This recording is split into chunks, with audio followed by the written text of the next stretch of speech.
Good morning to all. Welcome back.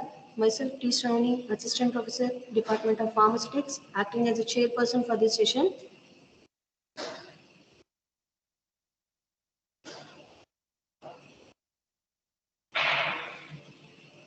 Hello.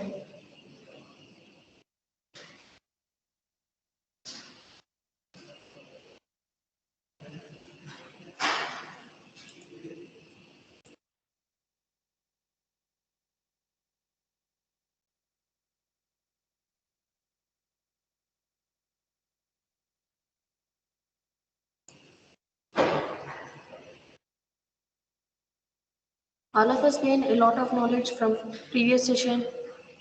From the morning session, we learn how to manage in our day-to-day, how to manage stress in our day-to-day life for leading a happy and peaceful life.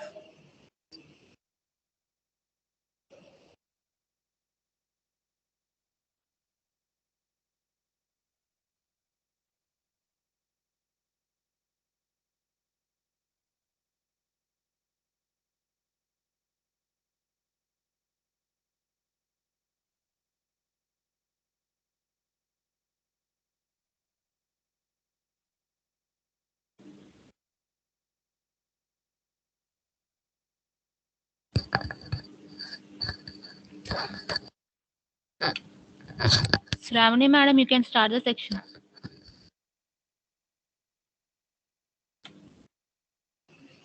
Okay, Doctor.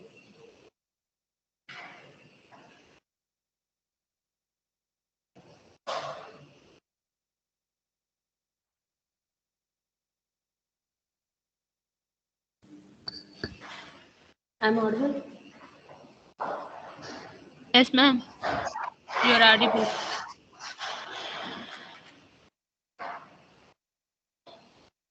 Good morning to all.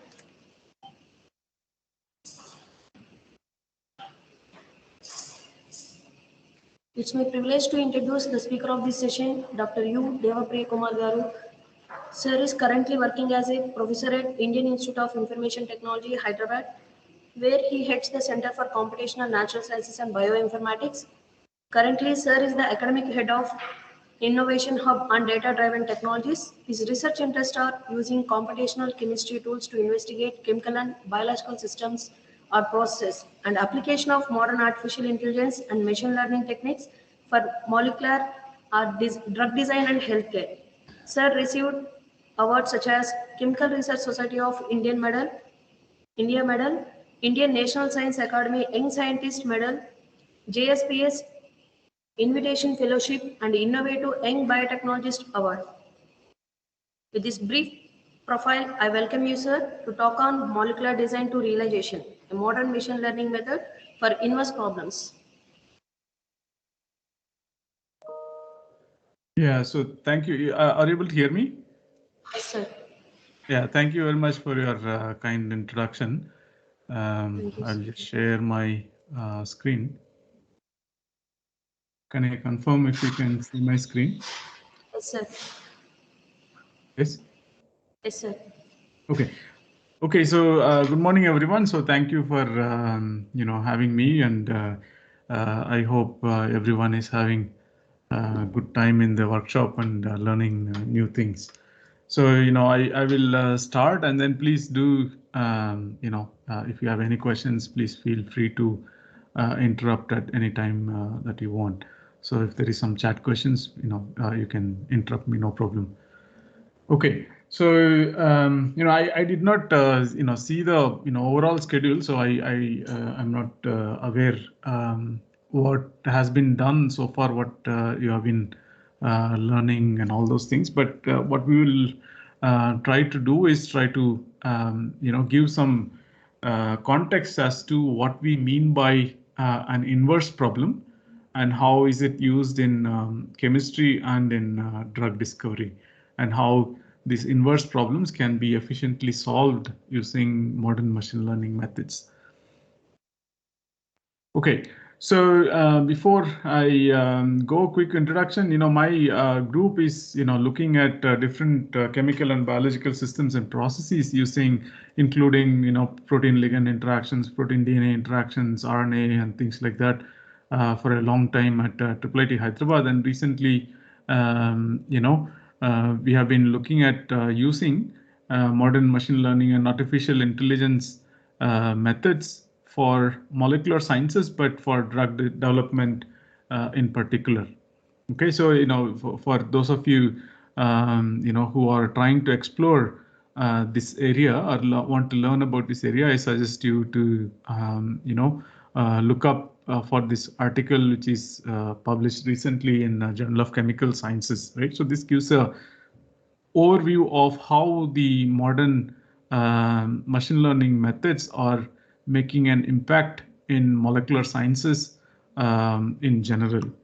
Okay, so maybe I will start with the traditional methods by which we do molecular design and molecular studying molecular processes, and then I'll try to connect it with how machine learning is kind of useful when you combine with the traditional techniques that we have been used to, right? So one example that I have here is studying a certain biological process, right? All of you know now that you're interested in drug discovery and drug development. We all know how the protein structures are important, right?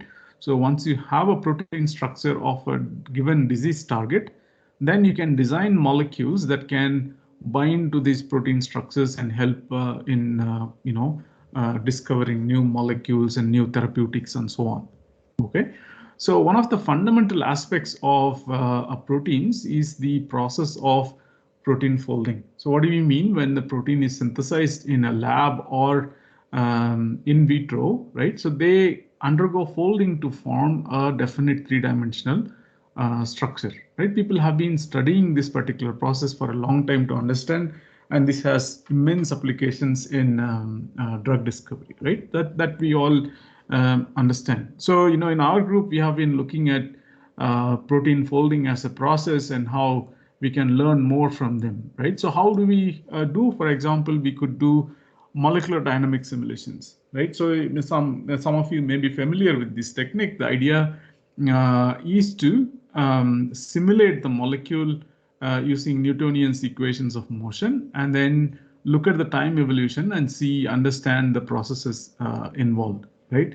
So of course that is not good enough. We use advanced techniques. We will not go into the details, but the idea is the same, where we can study the molecule, let's say the protein, going from a completely unfolded state to a folded state, and then how is it stable than the unfolded state and things like that. We can study using the traditional molecular dynamics simulations. Okay, and in addition to that, we can also use quantum mechanics. For example, if I have, let's say, a small molecule interacting with a certain part of the protein, we can try to understand what kind of interactions, let's say a ligand and a protein, right? So we can try to understand the kind of interactions, how strong are these interactions and things like this, using high-level quantum mechanics, for example.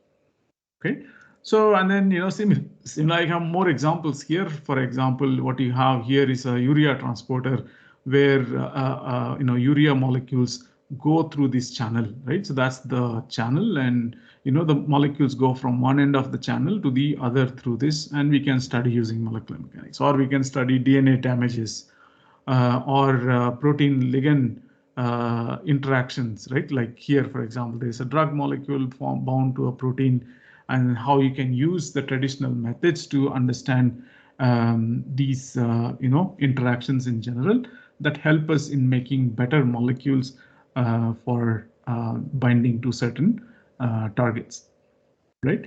So now, maybe I'll show this picture, right? So one of the approximations or one of the assumptions that we make about systems is that reducing dimensions. What do we mean by reducing dimensions? Let us just take this simple object which is in red color here, right? So you have this red color object, right? That's a simple three-dimensional object, okay? So if let us say, project this object onto this plane, right? So let us say X, Y, and Z axis, right? So if I project it on the XY plane, it looks like a square. You can see that the green object, that's like a square. But if I take the same object, and then if I'm looking at in this way, it looks like a triangle. And when I'm looking at it from the top, it looks like a circle. Okay, so this is, the idea is that when I'm reducing this from 3 dimensions to 2 dimensions, right? So you can make, I wouldn't call mistakes, but then the perception is very, very different. Okay, so the same object may look very, very differently, right? So how do we solve this problem? How is it connected to the molecules? Molecules have large number of degrees of freedom, not just 3 in this case. In this case, there are only X, Y, and Z, right? So you can have, thousands or tens of thousands of degrees of freedom in which the molecules can move, right? But then we always say that, I'm going to look one particular axis or one particular plane or things like that, missing out on all the other information on the other orthogonal directions. Okay, so how do we solve this problem? That's when we used machine learning technique where we say, for example, consider whether it's a protein or RNA, it doesn't matter. In this case, it's an RNA where the RNA is going from a completely folded to an unfolded or an unfolded to a folded state, right? So we can do this using molecular dynamics, and then when we do molecular dynamics, we generate a large trajectories, right? It's just tons of information, but we do not know how to process it, right? The question is, can you devise some, just ignore the left side of the slide. Let's just worry about the, right-hand side one, right? So when you start from the trajectories, what I want to understand is the simple process of saying, okay, a ligand is present in a certain region and it is completely in the unbound state, let us say, and then it is going to the bound state. Right? How does it go there? What is the most probable pathway and things like that, right? What we were able to learn is that just starting from these trajectories, without having to manually intervene, we can come up with these simple processes. That's how, we started looking at, machine learning to be applied to, molecular sciences and molecular design and drug design.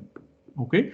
So what I tried to explain so far is, how we normally do traditional computations, where we say I have a new molecule, right? And what I am interested about this molecule is I want to learn the properties of this molecule, right? Let us say I have a small molecule and then I want to know how strongly or weakly this particular molecule can bind to a certain protein, right? That's a property of this molecule, right?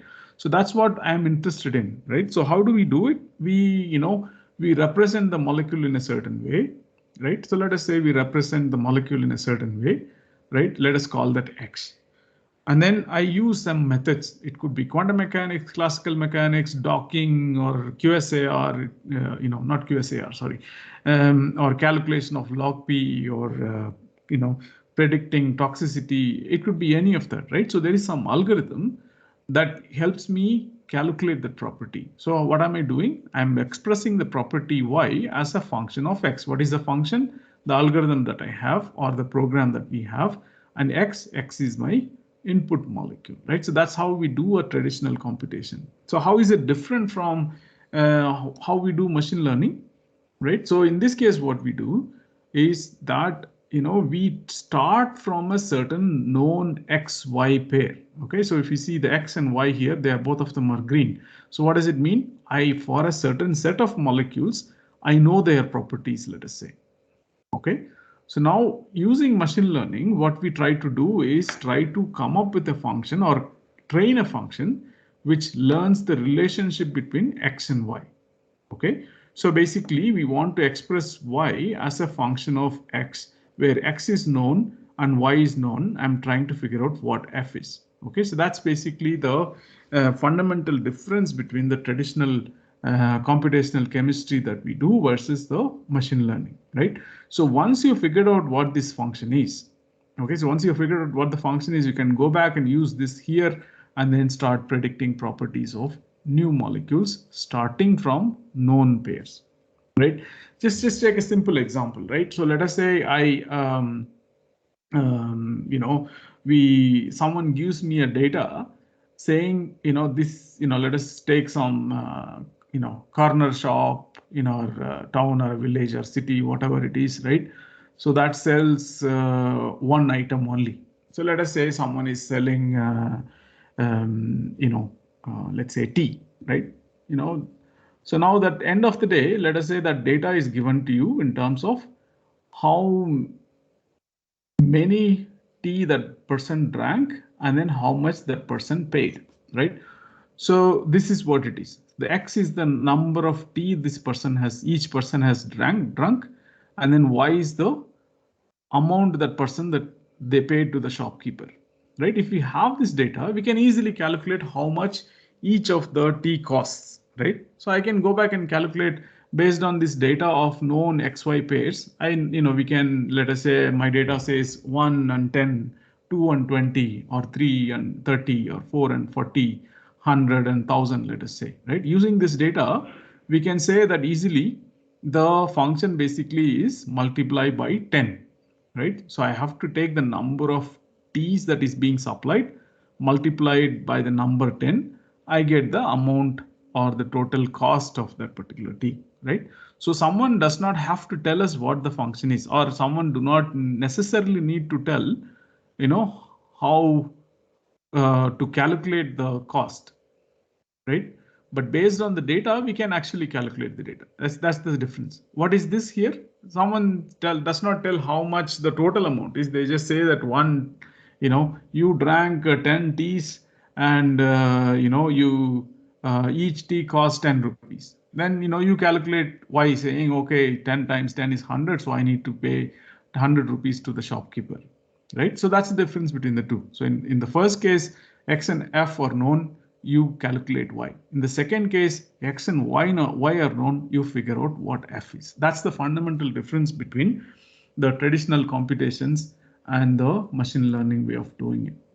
Okay, so I think, when someone called from the college, they said, don't go into the details of machine learning and all that. So I'm not going to go into the details of what this function is and how this works and so on. I'm just assuming that you have done already finished this in the workshop. Okay, so I will just give an example though, right? So let us say I have a molecule and then I want to calculate the energy of the molecule. Okay, so if you remember from the previous slide, what we said was you start from the molecule, okay, and then you represent the molecule in a certain way and then feed it to a neural network and then train it for the energy, let's say, right? That's exactly what we're saying. So what you see here is some kind of featureization. The details are not important, right? So, we use some kind of vectors to represent the molecule, right? So, if I take this molecule, for example, which is a formamide, okay, so, the representation of this is given by this block here. So we, describe each bond in the system. We describe each atom angle in the system. We describe each non-bond interactions in the system and the dihedral angles in the system. So I take all these descriptions, right? And that is my molecule now. I represent this particular molecule using this particular kind of a vector representation. Okay, what do I do with that? So that's what I said, right? We start from X and figure out X prime. That's this list is basically coming from here. Okay, that's the list here.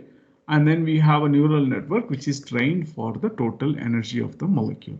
Okay, so now we do this training for a known pair of X and Y, right? So from previous slide, you have this X prime Fy, right? So basically in this case, this is my X and this is my X prime. This row is X prime and this whole block is the F, and the last output is E is the Y, right? So use this to kind of train the system to predict energies of any given molecule, right? So just to give a comparison, right? So the one plotted, this is just some energies of some random molecules plotted here, okay? So the blue one is the actual energy calculated using quantum mechanics, okay? And then the red one, you can see the red one is the one which is calculated using the machine learning algorithm here. As you can see, the agreement between them is very, very good.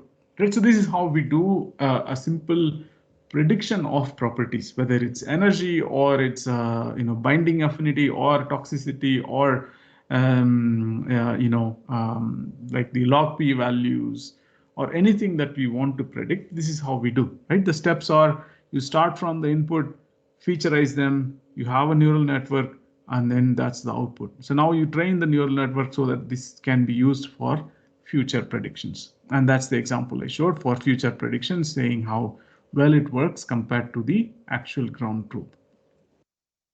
Okay, so more examples. In this case, we can actually use the same kind of neural network to calculate forces, right? Why forces? If you remember, I mentioned about molecular dynamic simulations, right? So one of the most expensive calculations or expensive parts in a molecular dynamic simulation is the calculation of force, right? So if we can, how do we minimize that force? If we can use machine learning instead of integrating Newton's equations of motion, I can use those forces to calculate molecular properties or do simulations, right? We can already show that this is the black one is the experimental numbers, the red one is from the machine learning simulations, and then the third one is the typical simulations that we do, right? So what the two examples that I gave, so two examples that I gave were for simple molecular properties. One is the energies, second one is the forces, and how we can use machine learning to predict these energies and forces that can be used for molecular modeling, right? Not necessarily only for molecules of this kind, but also for drug-like molecules. So now, how can I apply this to biomolecular systems, right? So let us say I have a protein molecule, right? So let's say I have a protein molecule. So now I want to know the stability of the protein with respect to certain mutations. Okay, so now let's say I take one particular residue of a protein, mutate it to some other residue, and then I would like to know whether the mutant will be stable or not. Okay, so in this picture, you can see that there is a black one here, which is mutated from a lysine to a tryptophan, right? That's just an example. So now I want to use machine learning to predict whether this will lead to a unstable protein or a stable protein, right? So basically what we do is a similar kind of approach. We represent these two proteins in a certain way, and then we have a neural network and then try to predict the difference in the free energies. And then based on that, we predict, what kind of interactions, between that particular residue and the surrounding residues, how they are changing when you go from, let us say in this case, a serine to isoleucine, right? When you go from here to here, how the stabilities change and how that leads to a change in the stability of the protein itself, right?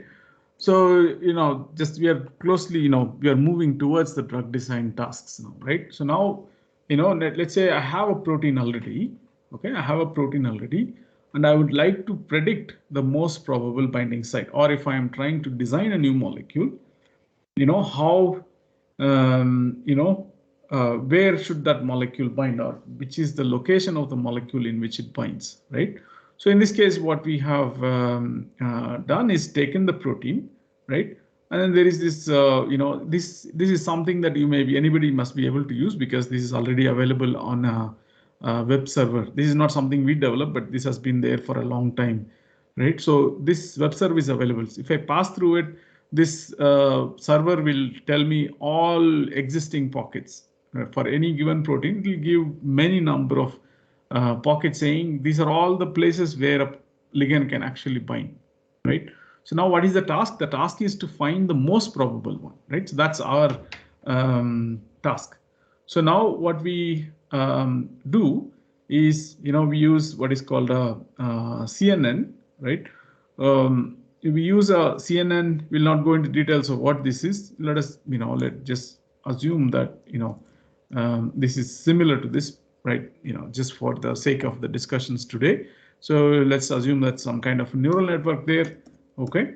So we have that neural network by which these packets, the pocket information, like let's say 20 or 30 or whatever number of pockets that come out of it, you pass these pockets through this neural network and then predict which are the actual pockets or which are the most probable pockets that you want to target when you are choosing a given protein. Okay, so that's basically the task. I mean, we have further downstream tasks, which is not important, but the idea of this is to predict the most probable binding site given a protein molecule, right? So you can see that this particular method based on this CNN combining F pocket and CNN, you see that this method predicts reasonably well. Right. So this is what we have been looking at so far, right? Where we say I have a molecule, that's my X, and then we derive some features or representations which we call X prime, and then I have a neural network, and then I have the property, and then I train this to figure out what F is. That's the typical machine learning exercise that we have. But now people talk about deep learning a lot, right? So the idea of deep learning here is that you take the expertise out of this picture, saying not necessarily it is not necessary that the chemist or a drug designer knows everything about the system so that they will actually derive features which are useful, right? So what we say is that we try to do this end to end, starting from X directly go to Y without any human intervention, right? So basically this network becomes very deep with a large number of layers, a large network, right? And then we let the network figure out what the features are that are important to predict that particular property, and hence we express this property as a function of the learned parameters by the network itself instead of someone giving it. Just to give one example on what I'm talking about, right? So let us say my interest is for any drug-like molecule, okay, and for any given organic solvent, okay, I want to predict the solvation free energy. So just not worry about what is in between. Yeah. So the problem is this: I have a solute or a drug-like molecule, okay, and then I have an organic solvent. It could be water, DMSO, DMF, or acetonitrile, N-hexane. It could be any solvent, right? So for any given drug-like molecule, for any given solvent, I would like to predict the solvation free energy. So this is the task, let us say. Okay. So I want to use deep learning now. Instead of giving like featureizing ourselves, I want the network to learn itself. So now we represent this as graphs. Okay. So we represent these molecules, both the solute and the solvent molecules, as graph, and then say, we have a really large network starting from here to here, which is trained end to end, and say figure out the features yourself. We are asking the network saying figure out the features yourself, and then use those features and predict using some predictor and find the solvation free energy. It's just to give an example, right? So here you can see that's the experimental solvation free energies, and what you have here are the predicted solvation free energies coming out of this pipeline. As you can see that the agreement is very, very good. Okay, So we'll not go into the further details, but I just wanted to show two examples of how, starting from the original input, how we can train a network to get the any given property. Great. So this is another example. Again, I want to move towards drug design, right? So in this case, what we are trying to do is to start from a protein sequence, right? You start from the sequence of any given protein and then predict the binding residues. So we don't want to do any featureization and all that. Okay. So of course we supply with the extra information like the evolutionary information and things like that. But then you start from the sequence and predict whether a given residue in a protein is part of the binding site or not. Okay, so in this case, it is similar to the one previous binding task, binding site prediction task, where we use, in that case we use the CNN. In this case, we use ResNets, which are some kind of modified CNNs. Okay. All right, so basically, you give this only the sequence, not even the structure of the protein, right? You just give the complete, primary sequence of the protein, and then you try to get the binding sites from this particular network, which is called BIRDS. Okay, so what are the problems? The problems associated with this method are that these are data hungry. What do you mean by data hungry? The data sets that we have to use. If you remember, I mentioned about known XY pairs. What do you mean by that? For a given value of X, Y is known, right? That kind of information, we need to have a large information for us to actually use this modern deep learning methods, right? So most of the times data sets are a problem. Why? Because a lot of these data sets are proprietary and we don't have access to, because these companies generate and then they keep it for themselves. And the data sets that are in the public domain are very small. Of course, you have the PDB data set. You have, for example, PDB bind data set. And then you have data sets like Kiba, Davis, and these kind of data sets that one can use. But then there are problems associated with them, and hence there is a lot of need to improve these data sets, right? But how do we solve this problem? By solving the inverse problem. So what do we mean by inverse problem? So let us consider this pipeline. Okay, so my aim is, right, to I want to synthesize molecules. Okay, I want molecules in the lab where that has a specific set of properties, right? I will give an example a little later, but let us say I want to do some focused synthesis, right? The question is it possible to completely automate it? Okay, so basically, so far what we have been talking is, when you have a molecule, how do we predict their properties? This is what we have been talking until now. So now the question that we want to ask is that I know that I want molecules with a certain set of properties. Let us say I say that, okay, today there is COVID-19, and what I want to do is I want new molecules which can bind to this COVID main proteinase protein, right? Strongly. Right? I ask algorithm, I don't ask the algorithm saying, okay, for this molecule, what is this property, right?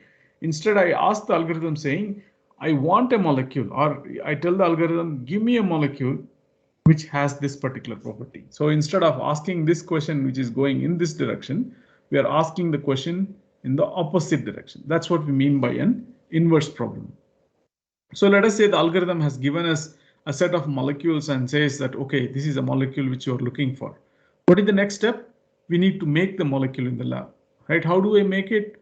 If one has to go through all the literature and then try to see the synthetic methodologies and try to identify the best synthetic methodology starting from certain substrates, right? So now instead of let's say we have another algorithm which says, given that molecule, the algorithm tells me that, okay, these are the reactants you want to start from, right? And these are the reagents you should use, and this is how you should do the reaction. So let us say once I give a product, or once I give a target molecule, right, the algorithm should tell me how do I do the reaction, right?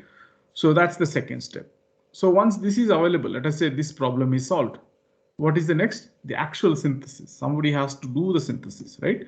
So now, you have a lot of development in this area where once a protocol is available in terms of how to do the synthesis, and then those chemicals are, acquired, there are these robotic systems that can actually do the synthesis for us, right? So, and of course, if you, I'm assuming a lot of you have some organic background, right? So once the synthesis is done, what do? We do a characterization. What do you mean by characterization? We measure some spectra, IR spectra, NMR spectra, Mars spectra, and so on. And we use the spectra to, confirm that we actually synthesize the molecule that we wanted to, right? So there we are saying that can I have an algorithm which can take a spectra as an input and then tell what the molecule is, right? Today, for example, even some of you may have used ChemDraw and things like that, right? If you have a molecule, you can easily calculate the spectra, no problem. But then the question that we are asking is, given the spectra, can the algorithm tell me what that molecule is that gave the spectra in the first place, right? So the question is that, is it possible to complete this whole pipeline automatic by starting by saying identifying a molecule which is of interest all the way to synthesis and to characterization? Okay, so now we don't have to, if this is successful, right, we don't have to synthesize random compounds, right? So we synthesize the molecules that we actually want and that they are useful. Okay, so how much time do I have?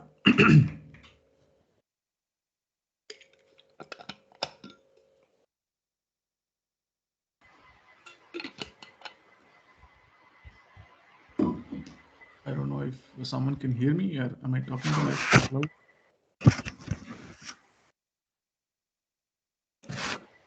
Sir, up to 12:45.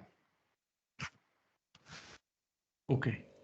Up to 12:45. So you can continue up to 12:45, sir. No problem. 11:15 to 12:45, sir. Okay. Okay, sir.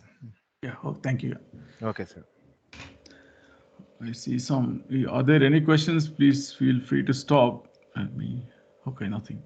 All right. So, all right. So let's talk about. Okay, if you we spoke about 4 different things here, right? So it's a complete pipeline where you identify a molecule that are of interest all the way to synthesis and characterization, right? So let us talk about the first part now, right? So what is the first part? Now I want to identify molecules that has a certain set of properties. Okay, so that's my first problem. Okay, so let's talk about drug design a little bit now, and then address this particular inverse problem, right? So let us say today, okay, now it's going one way actually. So let me ask a question. Let's see if someone can answer. Even if it is not right, it's okay. Please go ahead and answer so that I'm reassured that actually people are, listening. Yeah. Even if you don't know, just say you don't know. That's okay. So, so let us say today, right? Have you heard of this library called Zinc database? If you can just say YRS or something, if you are familiar with.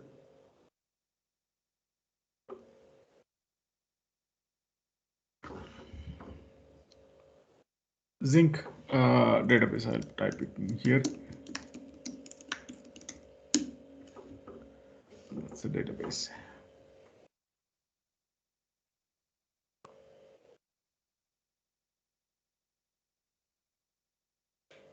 Okay, so one person says no.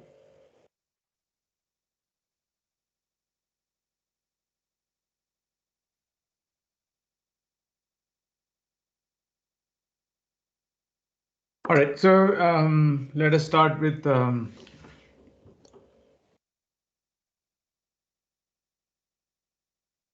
Okay, so I'm just going to just type here yes and no. You don't have to type, at least, put a thumbs up or something for the next question. Okay. So I have said yes and no. If your answer is yes for the next question, just say a thumbs up on that one. If the answer is no for that question, you just do a thumbs up on no, right? So now, so the question is like, how many of you know what virtual screening is, or docking? Let's say what docking is. Do you know docking? Have you heard of docking or not? Just say yes or no. If you can thumbs up on either of them, please go ahead.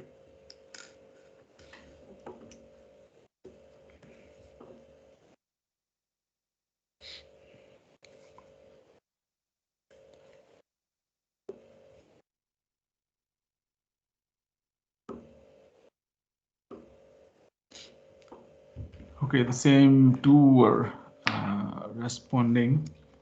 Yeah, thank you, Dr. Princely and Dr. Bishwa Mohan Sahu. So at least I have, two people. Anyone else? I mean, it's okay to say no, right? There is, this is a very unambiguous question. The answer can be either yes or no. I'm not going to ask follow-up questions. This question is just for me to understand how many are actually, on the talk, not just logged in and not here.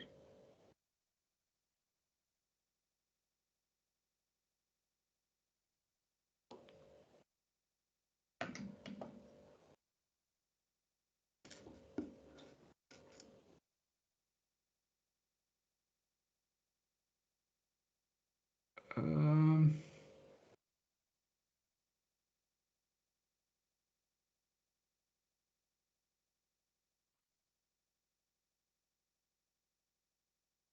okay, maybe let me at least type the question. Let us see if there are more responses. I mean, if it's just the three of us discussing, then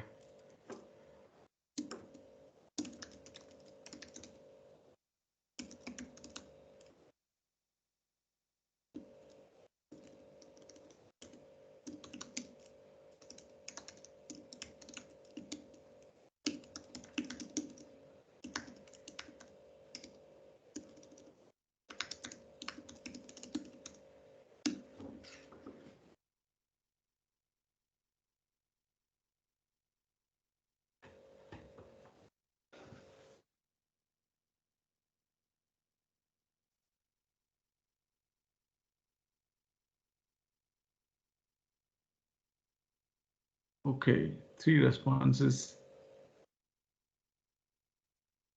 I mean, no is also perfectly acceptable answer. Yeah.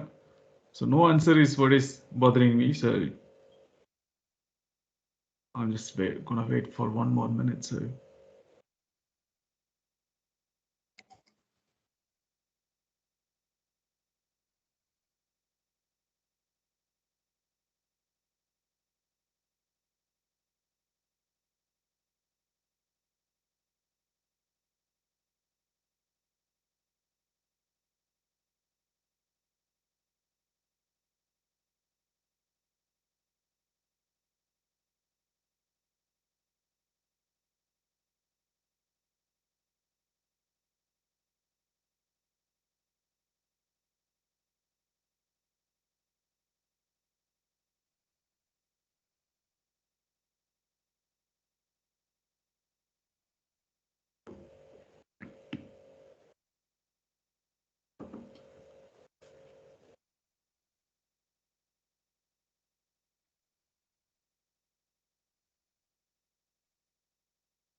okay, all right. So that's okay. That is absolutely fine.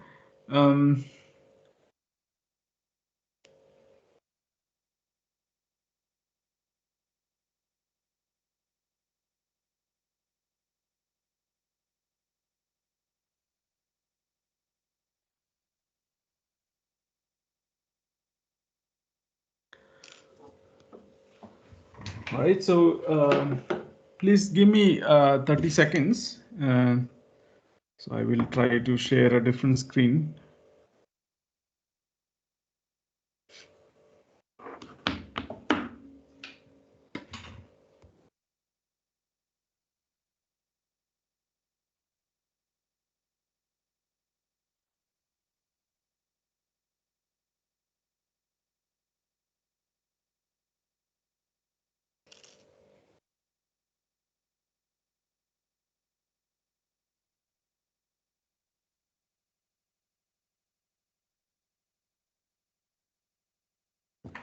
Six, 1, 5, 0.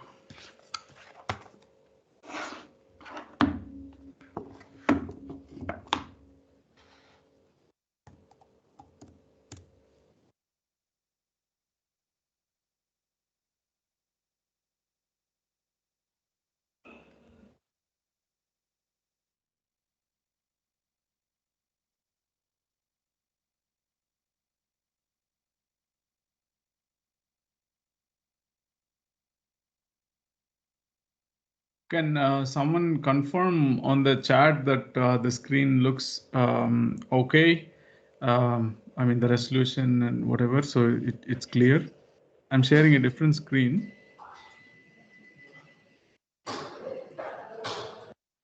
Okay. All right. So what I will do, I will go to that particular slide. Okay.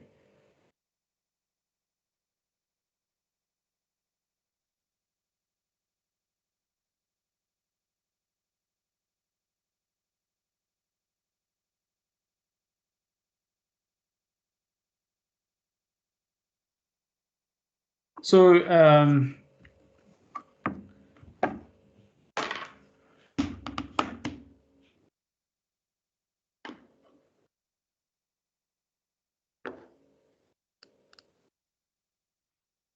yeah, I mean, okay. So I hope you are seeing my screen, right?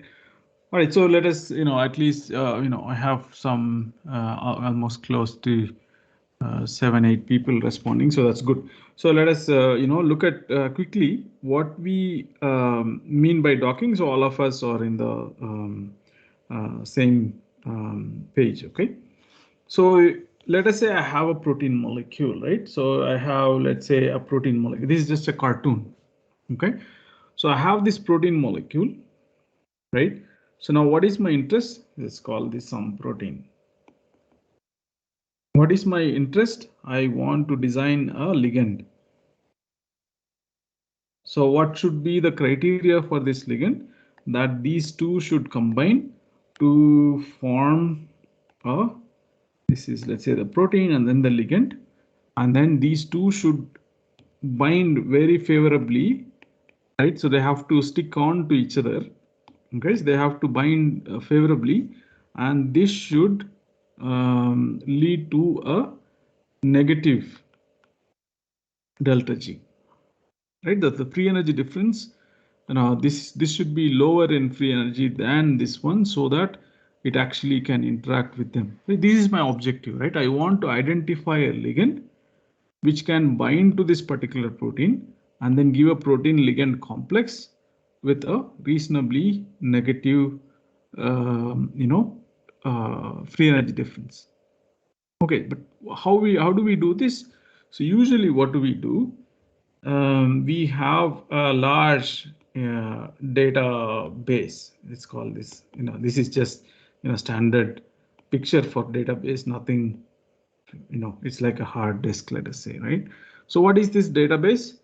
In the last several decades, right? People, a lot of molecules have been synthesized, right? People, do synthesis in labs, and then people also extract molecules or the natural products from different, sources like the phytochemicals, right? And we know these molecules already. If you take all those molecules, right? Okay, so whatever molecules that have been synthesized already, and all the molecules that that we know of and all that, right? So we have a large number of these molecules known. So usually what we start up with this is by going through this database, okay, and then this has a large number of, we call them, let us say, molecules, right? Molecule 1, molecule 2, molecule 3, all the way up to, let us say, molecule X or something, right? This X is today is in the order of 100 billion. Approximately, yeah. So today we have a database of these 100 billion compounds, right? 100 billion, that's not a small number, yeah? That's a large number of compounds. So now let us say I want this process, right? Taking the ligand, putting it here, and then finding the delta G. That process is what is called docking, okay? So now if I want to identify, some molecule from this large database, right? Then what do I have to do? I have to start from M1 and then put it here, get the free energy. I take M2, put it here, take the free energy, and so on, right? I have to repeat this 100 billion times, right? Which is just not practical. What do we normally do? This is what is also called a virtual screening.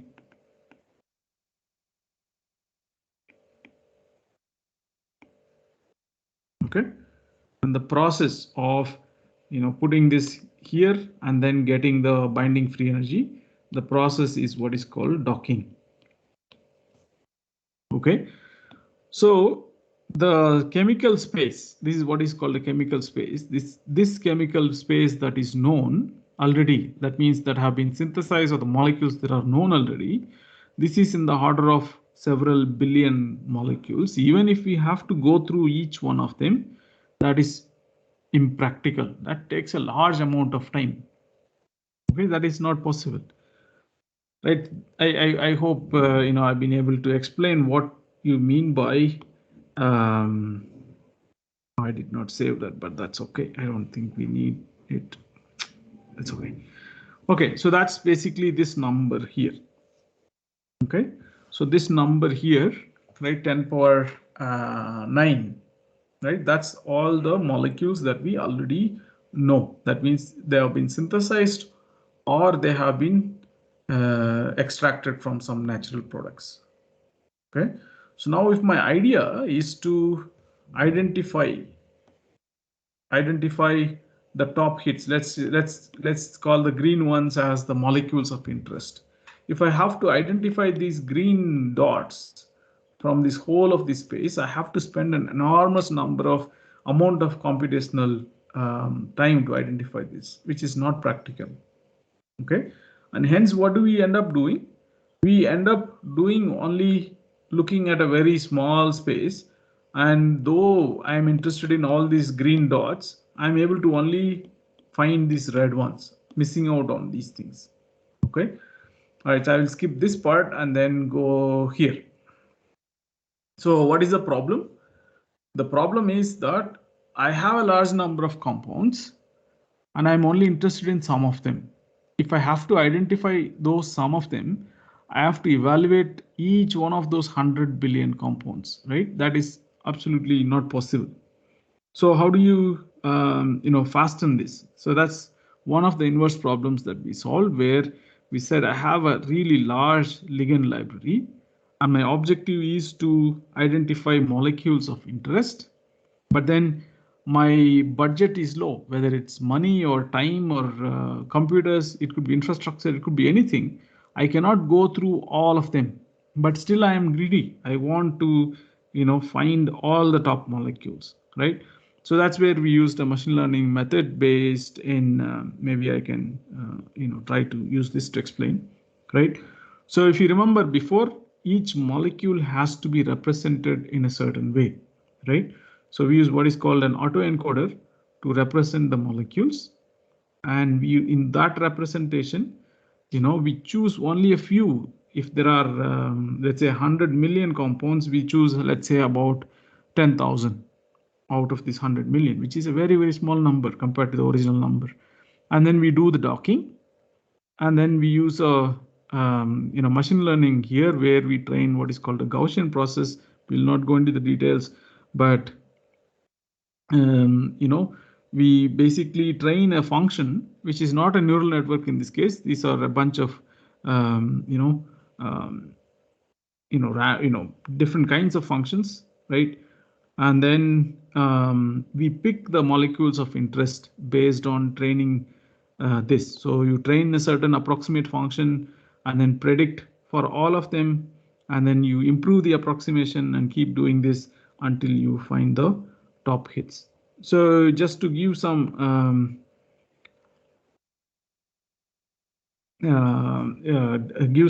context of what the results are like, right?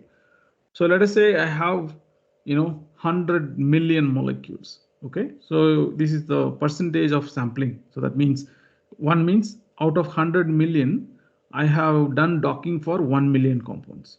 If it is 2, that means out of 100 million, I have docked 2 million compounds, and so on. Okay, so that is what is in the x-axis. On the y-axis is the number of molecules that are of interest, right? So what this would mean, if I, let us say dock 6% of the molecules, right? I approximately identify, approximately 6% of the top hits. So what will happen to this particular curve? This will slowly increase linearly. Sorry.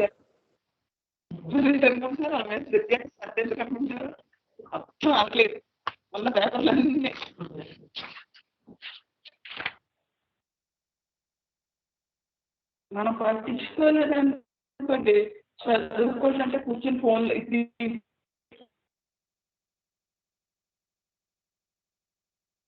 Okay. All right, so this will approximately linearly increase and then reach 100, reach 1 at 100.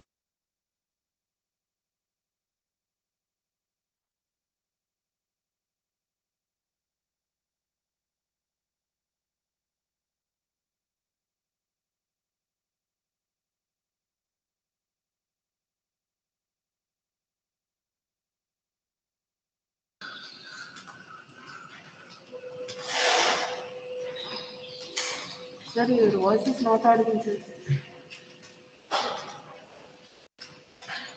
Can you hear me now? Yes, sir. I think someone muted me. Okay. All right. So, let's talk about one more thing and then we will stop. Okay. So let us say, initially we have been talking about this problem of given an X, you figure out what Y is. And then now the context that we are doing is given X, figure out what X is, or tell the properties and then ask the algorithm to propose molecules. Okay. Right. So there are several methods one can use. One is called the RNN GAN, or this is the recurrent neural network, general adversarial network, reinforcement learning, and variational autoencoders, and so on. So we'll take one example. Okay. So this particular game is something that we all are familiar with, right? So usually, how is it played? So let us say this is played by two people, right? So there's a one person who is blindfolded, and then he's put somewhere randomly, and then there is a second person who is helping, or who is just guiding this person to move towards the part that he has to break. Okay, so what is the idea? The idea is very simple. Let us say you have a large ground where you have a pot somewhere in the middle, and let us say this person is blindfolded and standing here. So the idea is that this person has to somehow move towards the pot and then break it. Right? That's the whole idea. Okay, if this person is completely without any guide, right, without anybody saying anything, the chance of him reaching the pot is very, very minimal. So what is the role of this person? This person will say, okay, move towards the left, right, straight, diagonal, whatever this person will say, and then this person can move. Okay, so the reinforcement learning algorithm in computer science is kind of similar to that. So what does it mean? What is that we want? We want a algorithm which will suggest new molecules. Okay, so we want some algorithm which suggests new molecules. Okay, but then there is a condition, right? Like in this case, if this objective is to break and there is no guidance, this fellow will just, move around. He's not going to reach the pot and break it. The chances are very, very low, right? What is the objective? I want to make sure that, that the molecules that are being generated here have a certain desired property. It could be log P, it could be any of the values. Okay, so we have what is called a generator, which understands chemistry in terms of molecular structures. So they can spit out molecules, in general drug-like molecules.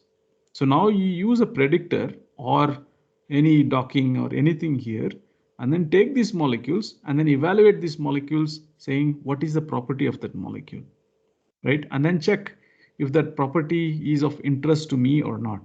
If it is of interest, I give a reward, right? I give a reward to this molecule. If it is not of my interest, I do a penalty. It's the same as here, right? So this person will be very unhappy if this person is moving away from the pot. So maybe they will start scolding or shouting, angrily.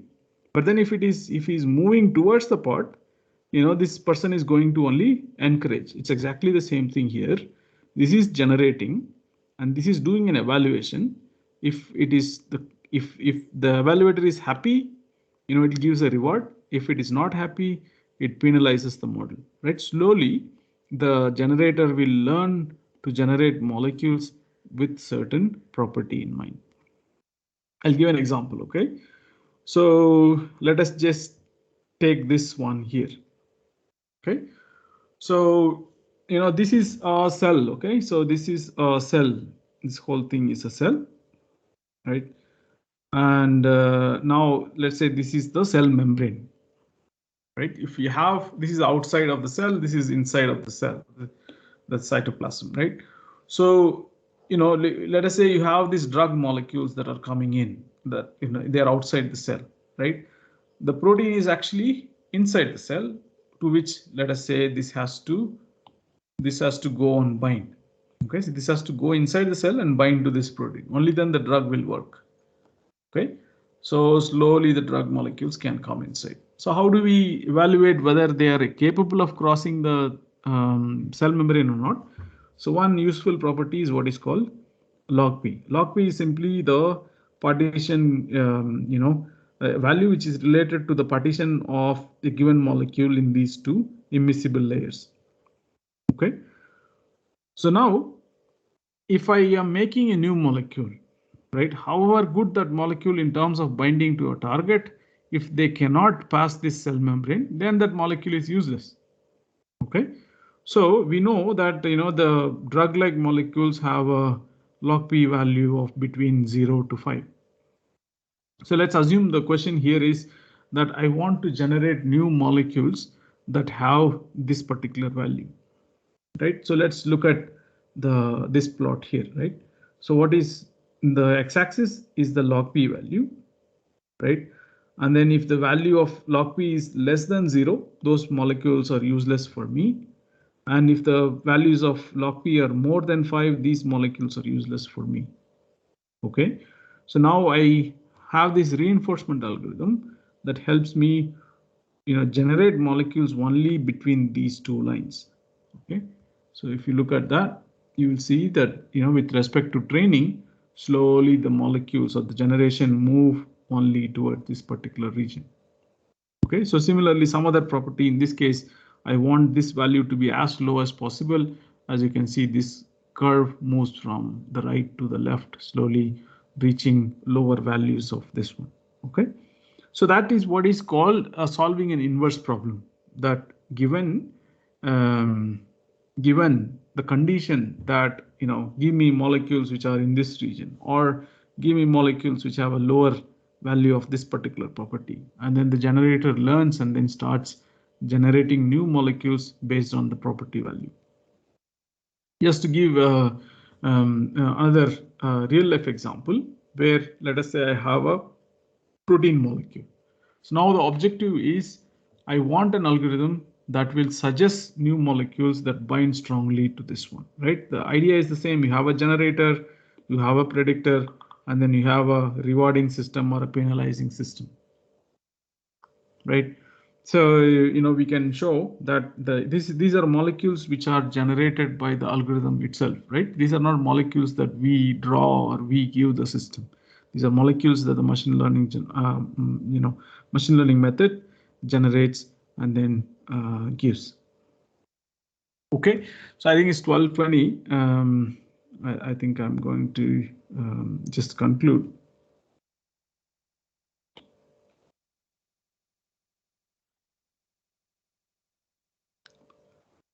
Yeah, so the conclusion is this is summary, not a conclusion. This summary is that I just tried to show some examples of where machine learning is very useful, and then people have started seeing this as very powerful method in addition to the traditional methods.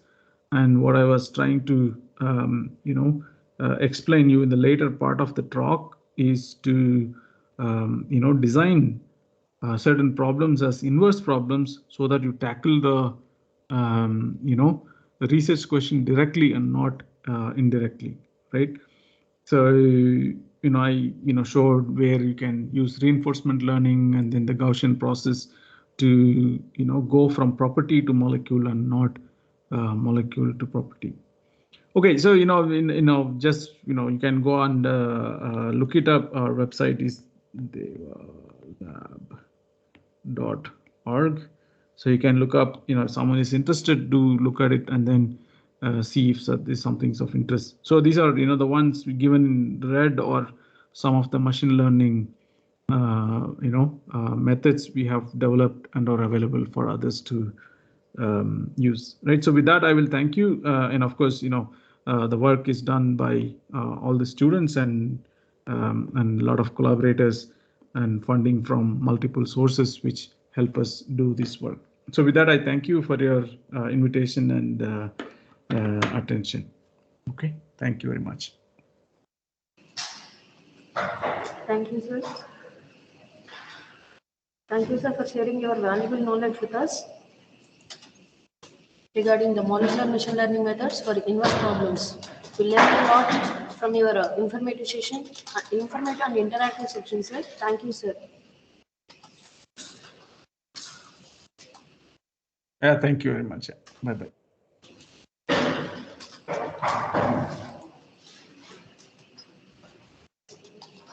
Sir, just wait a minute. Okay.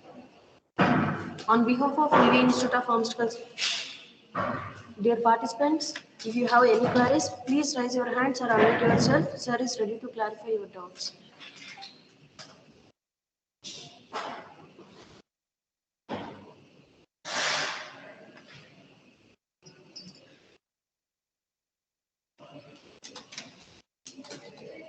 Anyone having queries, please raise your hand.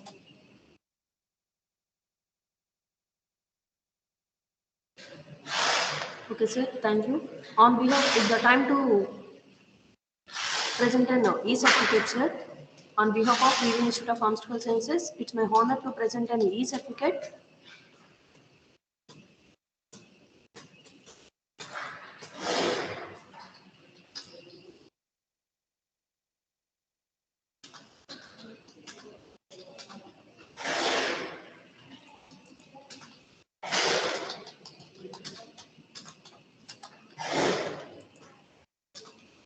Please accept it, sir. Yeah, thank you very much. Thank you. Thank you, sir.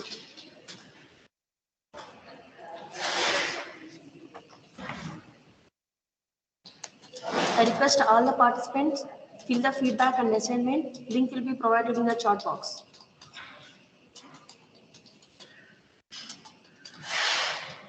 Thank you, sir. Yeah, thank you. Bye bye.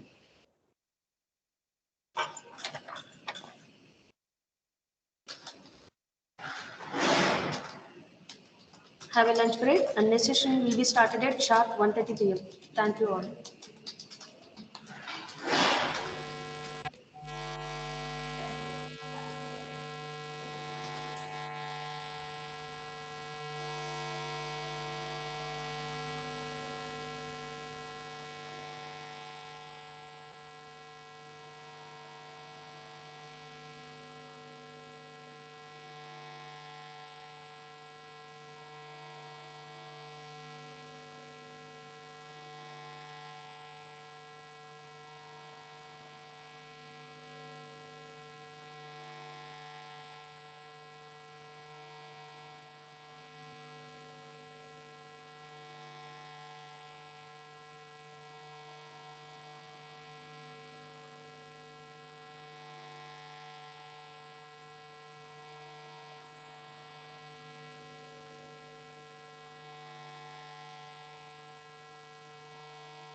Gatri, shall I end the session?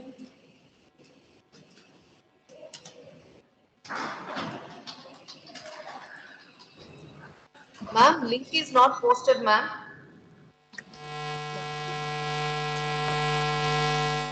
Ma'am, feedback link is not posted, ma'am.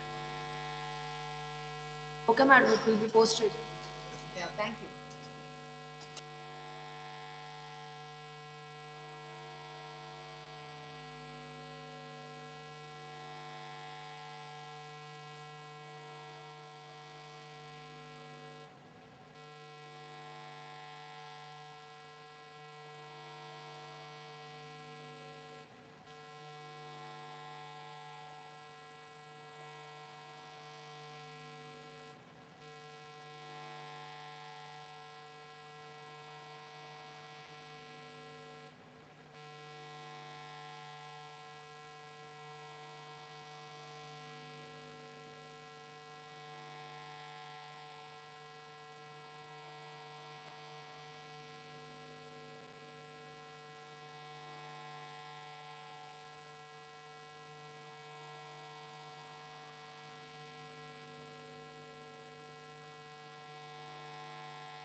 Everyone are requested to take the feedback link and assessment link from the chat box.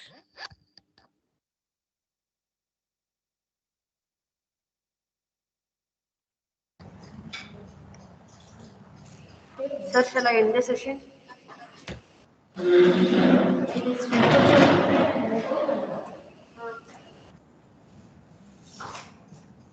ఇంకా నన్ను పెట్టడం అవసరం అనవసరం కదా దానికి ఎలా వాళ్ళు zero ఇస్తారు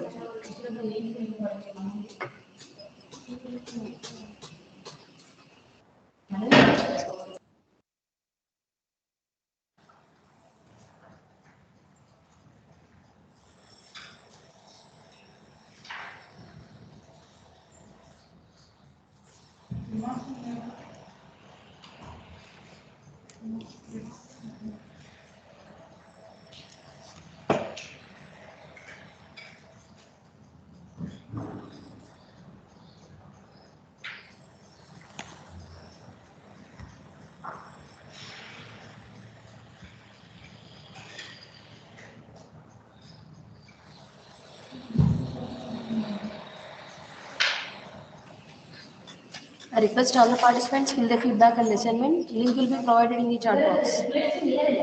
The next session will be started at sharp 1:30 p.m. Thank you all.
అదే శ్యామ్ సార్ వస్తా అన్నాడు, ఏదో మాట్లాడుతా అన్నాడు. మరి ఫోన్ అదే వరకు పోయినాడు, వస్తే లాలోకి వస్తే అట్లనే ఫోన్ అంటే ఫోన్ అయినా